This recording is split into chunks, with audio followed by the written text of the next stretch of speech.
Good evening, and welcome to Stories After Dark. In tonight's video, the first video, we're going to be reading about a man named Eric and the encounter he had within the kitchen of his own home. The story is called Something Has Gone Terribly Wrong Inside My House. I hope you enjoy it as much as I did.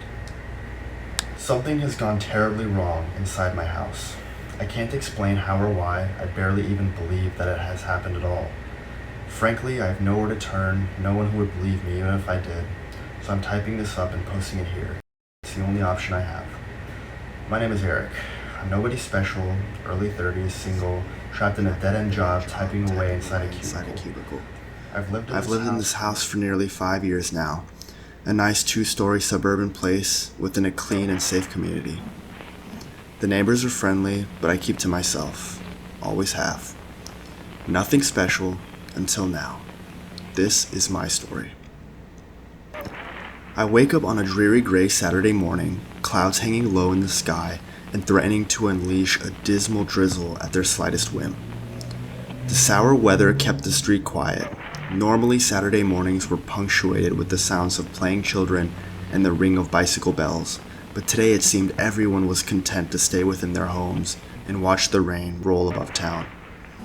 As I swing my legs over the side of the bed and wipe the sleep from my eyes, I shoot a glance at my dull digital alarm clock. 9 a.m. I let out a short sigh. There's really no point to sleeping in, really no point to getting up. I have no plans, no responsibilities until the work week starts anew. I sit for a few minutes, spaced out, on the edge of my bed. Finally, I rise and wander to the kitchen to start the coffee pot. As I tiredly walk through the hall and down the stairs, I hear the rain start to patter against the shingles above. Going through the motions like a robot with a failing battery, I prepare the coffee maker, half listening to the steaming put as the percolator does its daily work. After a moment of staring blankly, my sleep-addled mind begins to wander, becoming jealous of the little machine. At least it always has something to do, some kind of purpose, no matter how mundane. Who knows how long I stood there blankly, half asleep and debating the metaphysical purpose of a kitchen appliance. By the time I shifted my eyes downward, the carafe was full of hot black coffee. Halfway coming to my senses, I reached the cupboard and produced my favorite mug, a simple white ceramic thing, printed on one side with the phrase "Coffee Time" in plain black lettering. Filling the mug to the brim with scalding hot coffee and a heaping spoonful of sugar, I drowsily turn around to place my drink on the kitchen table behind me. As I place the mug down, it loses its balance on the edge, plummeting down. I am struck with dull surprise as my sleep-addled brain tries to process what is happening, to spur my reflexes into action. But there is no shattering crash. My bare feet are not bombarded by a spray of splintered ceramic glass and boiling liquid. In fact, there is nothing at all. I blink rapidly, shaking myself to my senses. My mug had fallen off the edge and into the middle of the table. In the center of my kitchen table, there is a large, perfectly circular hole, probably just under 3 feet in diameter. I stare in confused disbelief as I take in the sight. The hole is dark, inky blackness, oppressive even up to the lip of the drop, defiant of the weak gray light that filters through my rain-splattered kitchen windows. Though it's impossible to tell for sure just how deep it is due to the choking shadows within, the hole seems to extend deeper than my eyes can strain to see. Shocked and confused, I lean down to look under the table to get a better look at the pit. Stooping under the table, I see nothing but my kitchen floor. No hole, no coffee mug, just some crumbs of some past meal I'd neglected to sweep up. I crane my neck to look at the underside of the tabletop from below. It is perfectly intact. Thinking I must be losing my mind, I rise back up to my feet.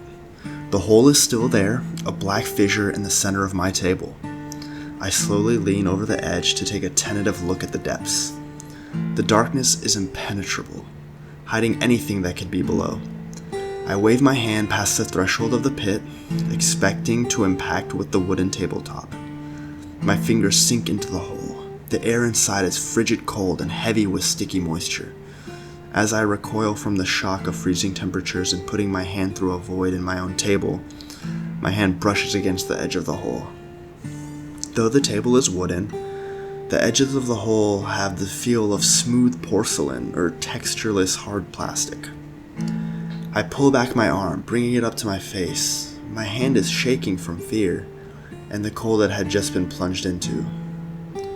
Rivulets of icy dew have formed on my fingertips, running down past my wrist as I hold my digits before my eyes. Is all I managed to dumbly mumble as I try to process the absurd situation I now found myself in. Outside, the rain intensified to the sound of distant thunder, shifting from a weeping drizzle to a hard pattering shower. It is only then that I notice the shift in the air. A subtle, gentle breeze pulls at the tiny hairs on my arms. No windows should be open. I check every night before I go to sleep, especially if rain is in the forecast. The AC isn't running, it isn't even switched on, and yet the air still moves within my kitchen. Pull in, pause, push out. Pause, pull in, pause, push out. My guts twist inside me as I understand. The hole, or something inside it, is breathing. I take a tiny step backwards as the thunder rolls overhead. The hole continues to breathe.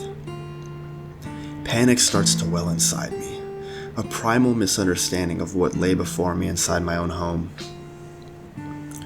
I reel back, raising my leg to kick at the offense to physics in some impotent animalistic way. I slam my bare heel into the edge of the table, a heavy pushing blow to skid the piece of furniture away from me. The kick connects with all the force I can muster. My knee jams and creaks under the pressure, screaming with pain. I feel my foot bend and pop, bruises surely already forming. Crashing back to support myself on the counter that holds my faithful coffee maker, I stare down the pit in my table. I wince as I put weight back on the foot I used to kick. I used to play soccer in high school. That was good form on that kick. The table was just some crappy IKEA model, lightweight particle board and some screws. It couldn't have weighed more than a handful of pounds. But there it was, defiant in its immobility. Still the hole breathed, unperturbed by my attack.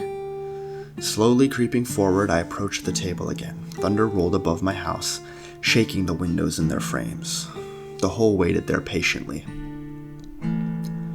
Leaning over the table, I craned my neck to stare down into the void once more, the inexplicable pocket of nothing located in the middle of my kitchen. Well, not nothing, presumably.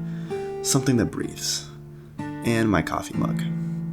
I peer into the blackness below, squinting to catch a glimpse of anything at all.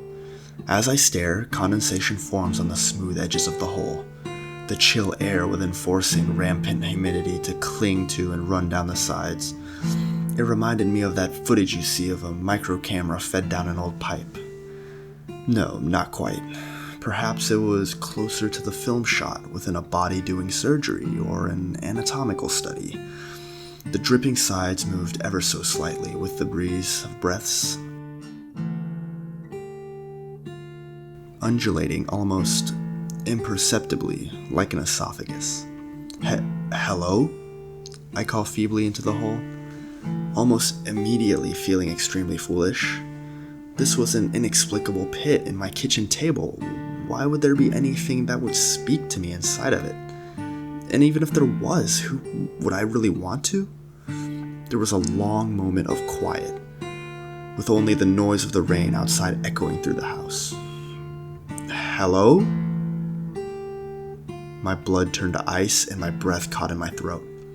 A small voice echoed up from the hole, seemingly from some considerable distance. My voice. An echo? It had to be. It made more sense than anything else this morning. With all the courage I could muster, I spoke again. Anyone down there? A second of silence. Then a voice. My voice. Yeah, hello? The words drifted up out of the hole. Not an echo, but a true response. My heart began to race. What the hell was down there? It sounded like me, but there's no way it could be true. Shaking, I brought myself to speak. Hey, I'm Eric. Who are you?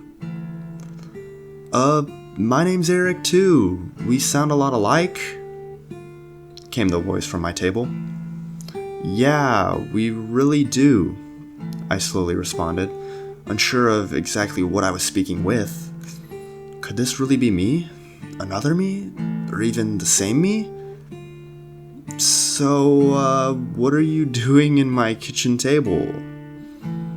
My voice in the hole seemed perplexed. In your table?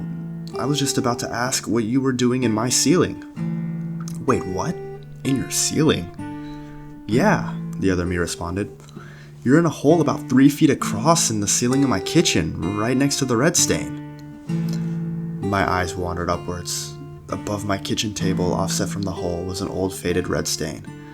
It was the only reminder of a desperate battle I had waged against a jar of spaghetti sauce nearly 3 years ago. I couldn't be bothered with cleaning it all the way off. You threw a mug of coffee at me, busted all over my kitchen table, scared the hell out of me when it hit. That's when I noticed the hole. My mind was racing. Was this really another me? In another of my house? In another of my world? The possibilities were maddening. Why had this hole appeared in my house? My table? I wasn't anyone special. Hey, you still there, Eric? The voice from below echoed up. Yeah, I'm here, I responded, snapped out of my contemplation. If what I'm thinking is true, and I think it is, then you and I are very similar. And I think we're thinking the same thing? I think? I took a second to process that. Yeah, I think. So this could be big, right? My voice tentatively asked from the hole. Yeah, this could be big. We should meet, make this real, make it make sense? Yeah, I suppose. You could come down here, Eric, the other Eric asked quietly. The question sent a chill down my spine. I climbed down a hole out of space and time in the center of my kitchen for what I knew could be an utterly deadly alternate place. The proposition didn't sit right. I wasn't even entirely sure who I was talking to. I don't know about that, I responded. We don't know how long this hole or whatever it is actually is. It could be dangerous, you know? If I slip, I could fall for miles for all we know. The voice was quiet for a while. The rain continued its endless assault on the glass of my windows as thunder bellowed above. That's okay, Eric. I can come up there. Okay, I guess, I stuttered, caught off guard. Yeah, don't worry, Eric, I can make the climb. The voice shifted from side to side in the hole, as if the source was moving with it. Yeah, alright. I took a step back from my table. This didn't feel right. None of this made sense, but this felt very, very wrong. My pulse quickened. Within the hole, the sound of squirming movement began. The noise of something dragging itself up the chill and moisture-slick sides of the void. The slithering climb grew closer by the moment. Below, I could only see blackness. My voice spoke again from within the hole, closer this time. I'm excited to see you, Eric. I think we'll have a lot in common. I'm excited to meet your side of this hole. It seemed strained with effort as it worked its way upwards. Yeah, I'm sure we will, I responded absentmindedly. My mind was racing with indecision. Maybe we can have some coffee together, Eric. Black with lots of sugar. My voice was ascending ever closer. In the darkness below, I could just barely begin to make out a shape moving in the hole, worming its way upward. The inky shadows hid the details of Eric as he climbed towards me. Something snapped in my head as I realized what was bothering me. Whatever was in the hole had told me its name was Eric after I told it that it was my name. Mentioned its kitchen after I brought up mine. Could Could see the stain on the ceiling by looking up through the hole. Could taste how I took my coffee by lapping up what I had dropped. Whatever was down there, it wasn't me. Don't worry, Eric. I'm almost there. Can't wait to meet you, Eric. The voice was close now. Mine, but different. Wrong. I hurriedly glanced down the hole in my table. The shape was almost close enough to see in the oppressive dark, an undulating and writhing thing oozing upwards from the cold, wet place that waited below. Its thin, probing tendrils began to breach into the dim, gray light of my home.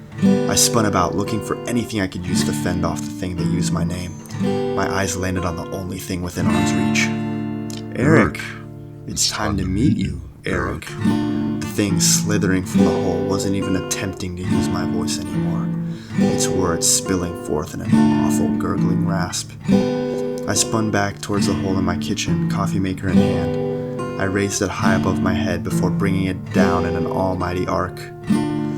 It sailed from my grasp, plunging down into the void and impacting the thing below with the sound of shattering glass and metal against soft flesh. With a hissing howl, the thing screeched as it fell, plunging back down into the pit.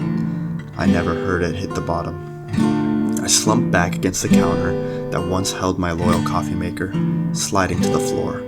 I gasped for breath, adrenaline purging itself from my system. More sounds had begun quiet solace amongst the sounds of the storm outside. I only hope that these words find someone who can help, who can come close the hole in my kitchen table for good, before whatever it is on the other side spills over completely. I sit here and think of my purpose, the purpose of all of us. The things in the hole, my coffee maker, they're getting close now. Eric, Eric, they whisper. Their tendrils are reaching out for our world. I could really go for that cup of coffee about now.